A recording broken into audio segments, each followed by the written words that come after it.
There's no feeling more intense than starting over. If you deleted your homework the day before it was due, as I have, or if you left your wallet at home and you have to go back after spending an hour in the commute. If you won some money at the casino and then put all your winnings on red but it came up black. If you got your best shirt dry cleaned before a wedding and then immediately dropped food on it. If you won an argument with a friend and then later discovered that they just returned to their original view. Starting over is harder than starting up. If you're not ready for that, like if you've already had a bad day, then what you're about to go through might be too much. Feel free to go away and come back. I'll be here. Alright, thanks for coming with me on this trip. I'll understand if you have to take a break at any point. Just find a safe place to stop and quit the game. And don't worry, I'll save your progress, always. Even your mistakes.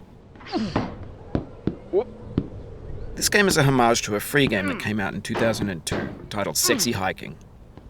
The author of that game was Jazzuo, a mysterious Czech designer who was known at the time as the father of B games.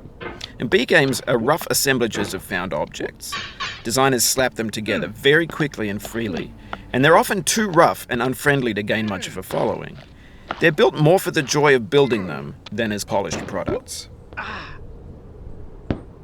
In a certain way, Sexy Hiking is the perfect embodiment of a B game. It's built almost entirely out of found and recycled parts, and it's one of the most unusual and unfriendly games of its time. In it, your task is simply to drag yourself up a mountain with a hammer. And that act of climbing, in the digital world or in real life, has certain essential properties that give the game its flavor. No amount of forward progress is guaranteed. Some cliffs are too sheer or too slippery. And the player is constantly, unremittingly in danger of falling and losing everything. Anyway, when you start Sexy Hiking, you're standing next to this dead tree that blocks the way to the entire rest of the game. It might take you an hour to get over that tree, and a lot of people never got past it. You prod and you poke at it, exploring the limits of your reach and your strength, trying to find a way up and over. And there's a sense of truth in that lack of compromise. Most obstacles in video game worlds are fake. You can be completely confident in your ability to get through them once you have the correct method or the correct equipment or just by spending enough time. In that sense, every pixelated obstacle in Sexy Hiking is real. The obstacles in Sexy Hiking are unyielding, and that makes the game uniquely frustrating. But I'm not sure Jazzuo intended to make a frustrating game. The frustration is just essential to the act of climbing, and it's authentic to the process of building a game about climbing. A funny thing happened to me as I was building this mountain. I'd have an idea for a new obstacle, and I'd build it, test it, and it would usually turn out to be unreasonably hard. But I couldn't bring myself to make it easier. It already felt like my inability to get past the new obstacle was my fault as a player rather than as a builder. Imaginary mountains build themselves from our efforts to climb them, and it's our repeated attempts to reach the summit that turns those mountains into something real.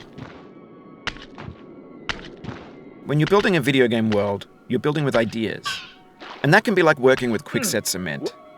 You mold your ideas into a certain shape that can be played with, and in the process of playing with them, they begin to harden and set until they're immutable, like rock. And at that point, you can't change the world.